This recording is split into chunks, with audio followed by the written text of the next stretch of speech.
Bem-vindos ao Turismo em Destaque. No episódio de hoje analisarei as condições do Governo para relançar a concertação social e também o que podem dar ao processo os parceiros sociais. Já sabe que pode e deve participar na elaboração do Turismo em Destaque, colocando as suas perguntas ou sugerindo os temas a abordar através do endereço programaturismoemdestaque@gmail.com. Vá lá, não se acanhe, venha daí comigo falar de turismo.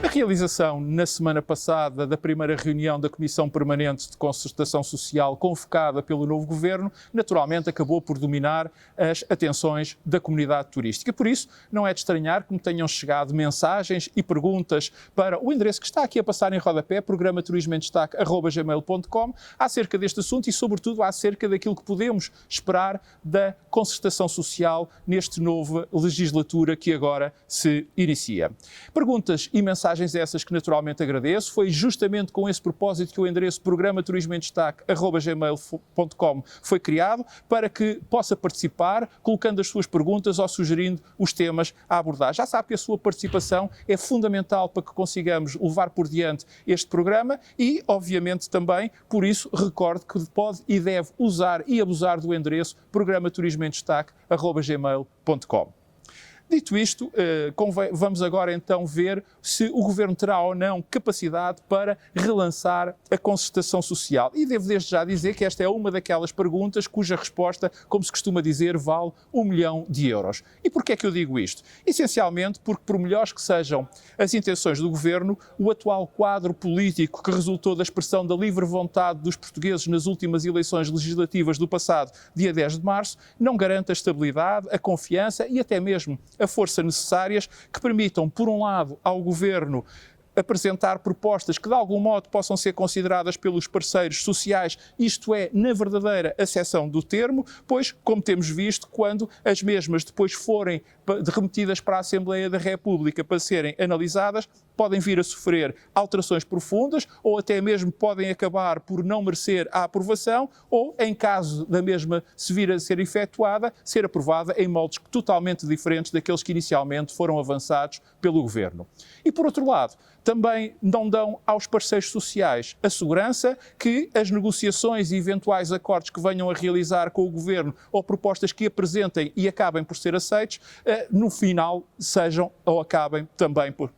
vingar. Isto quer dizer que, no fundo, passámos, como se costuma dizer, do 80 para o 8, ou seja, de um quadro em que havia uma maioria absoluta no Parlamento que suportava qualquer proposta do Governo e para uma situação política em que não há qualquer garantia, nem mesmo havendo o compromisso e o empenho por parte do Governo, já que esses podem acabar sempre por ser postos em causa, atenta a esta nova geometria parlamentar. Ora, tendo este cenário de incerteza como pano de fundo, é, apesar de tudo, louvável por parte do Governo em querer relançar a concertação social. E porquê é que eu digo que é louvável? Essencialmente por 4 grandes razões. A primeira, porque o Governo assim permanece fiel aos seus programas, quer o eleitoral, quer o do Governo, onde se comprometeu em relançar a concertação social. A segunda, porque também, como aqui, aliás, já tinha antecipado no episódio 73 da primeira temporada do Turismo em Destaque, há cerca de pouco mais de 2 anos, o Governo, com maioria absoluta, acabava por, de alguma forma, não permitir que o diálogo social fosse relançado, acabava por o desvalorizar, como de facto acabou por acontecer, dado o Governo gozar de legitimidade democrática para proceder de acordo como bem entendesse.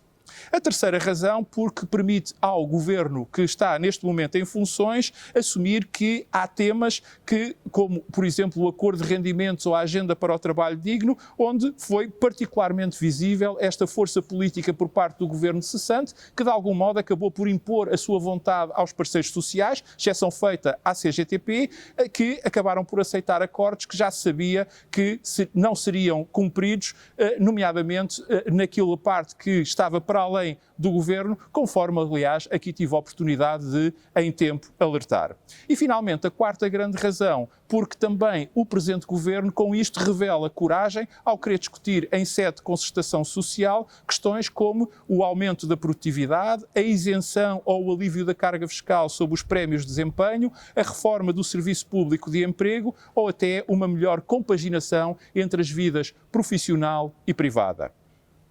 Dito isto, vale a pena acrescentar que é mais do que óbvio que iremos ter uma concertação social muito, mas mesmo muito politizada e até com o aumento da própria contestação laboral, em virtude de ser expectável alguma agitação sindical, justamente por ter e por sentir o apoio dos partidos mais à esquerda com representação na Assembleia da República. Ora, tal deve levar a que os processos de diálogo social sejam conduzidos com muita destreza e com muita inteligência, quer por parte do Governo, quer por parte dos parceiros sociais, por parte daqueles que representam os empregadores.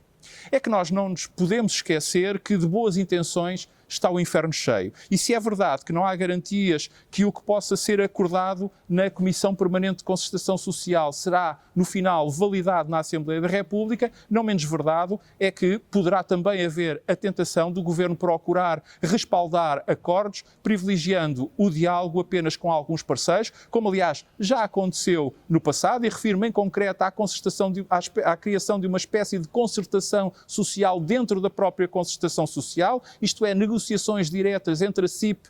e a UGT e o próprio Governo, o que seria, claro está, péssimo para a credibilização do diálogo social, mas que poderia também servir propósitos mais imediatos. Em síntese, e ponderados todos estes aspectos que referi, creio que para já o que é fundamental é clarificar a atual situação política. Sem isso, será extremamente difícil, para não dizer mesmo até impossível, relançar o diálogo social sério, construtivo e de compromisso. Um diálogo social que concerte e não que desconcerte.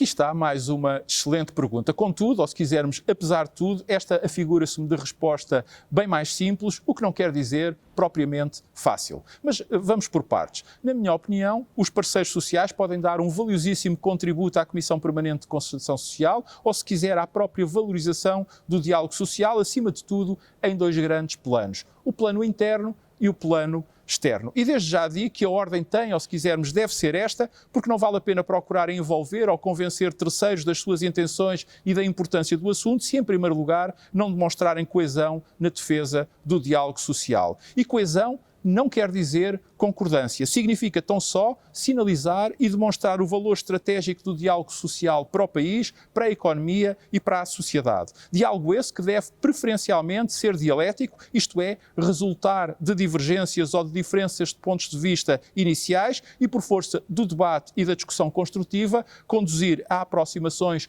por compromisso que desaguem em entendimento. Assim sendo, e no que respeita ao plano interno, há, quanto a mim, dois aspectos que considero muito importantes daquilo que os parceiros sociais podem dar à concertação social. E o primeiro deles tem a ver com o facto dos 6 parceiros, isto é, a UGT e a CGTP pelo lado dos trabalhadores, a CAP, a CCP, a CIP e a CTP pelo lado dos empregadores, deviam assumir e comprometer-se publicamente com uma a importância da própria concertação social e também com uma agenda de temas que se propusessem trabalhar em conjunto. Sei, por experiência própria, que há centenas, para não dizer mesmo milhares de matérias onde as divergências são grandes e mais do que muitas e, em alguns casos, até profundas. Mas igualmente também sei que haverá 3, 4, 5 ou até mesmo 6 temas onde as possibilidades de obter consensos e até um acordo são reais. Tal deveria ser feito rapidamente para dar um sinal, mas também para obter um acordo já até ao verão, acordo esse que seria proposto ao Governo, que o poderia ou não depois acabar por aceitar. E o segundo ponto tem a ver com o facto de, embora gozando de uma autonomia própria, como se sabe, a Comissão Permanente de Concertação Social funciona, ou se quisermos, gravita na órbita do Conselho Económico e Social, algo que não faz muito sentido, como já aqui tive, aliás, oportunidade de abordar, mas é o que está instituído por imposição legislativa. A nomeação do Presidente do Conselho Económico e Social é feita pela Assembleia da República, sendo a pessoa indicada pelo Governo, o que tem motivado que o cargo tenha sido quase sempre ocupado por figuras alturas da política, seguramente com um inúmero mérito, mas que sem um histórico propriamente dito neste domínio que suporta essa sua nomeação para aquele cargo, o que, em alguns casos, tem até dado alguns amargos de boca aos visados que têm visto as votações para o mesmo transformarem-se, de algum modo, em atos pessoalmente pouco dignos.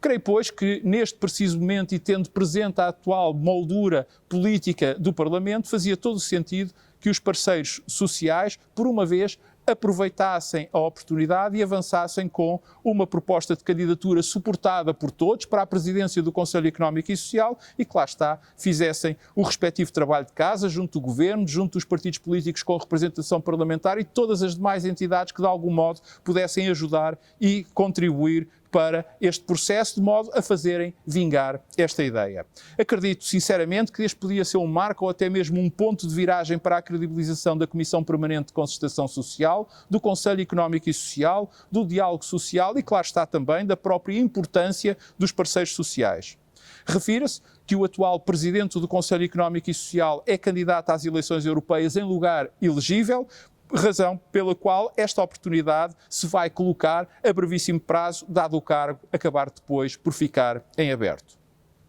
Voltemos agora para o plano externo, ou seja, para o que a nível externo os parceiros sociais podem, na minha opinião, dar à concertação social. E também aqui há dois pontos a destacar. O primeiro tem a ver com o provar, ou se quisermos demonstrar ao país, maiormente à opinião pública e aos partidos políticos, a importância e a diversidade das diferentes profissões, das diferentes carreiras profissionais, dos diferentes áreas e dos diferentes setores da economia que estão representados na concertação social, de modo a sensibilizar todos os atores para o facto de haver medidas e negociações que podem e devem ser transversais, mas igualmente que há outras que devem observar as diferenças e as especificidades próprias, sejam da forma como o trabalho pode ser exercido, seja do funcionamento, da operação e da produção de cada atividade económica, o que deve motivar um modelo de concertação e diálogo social mais eficaz, mais concreto, mais objetivo e, sobretudo, bem mais prático.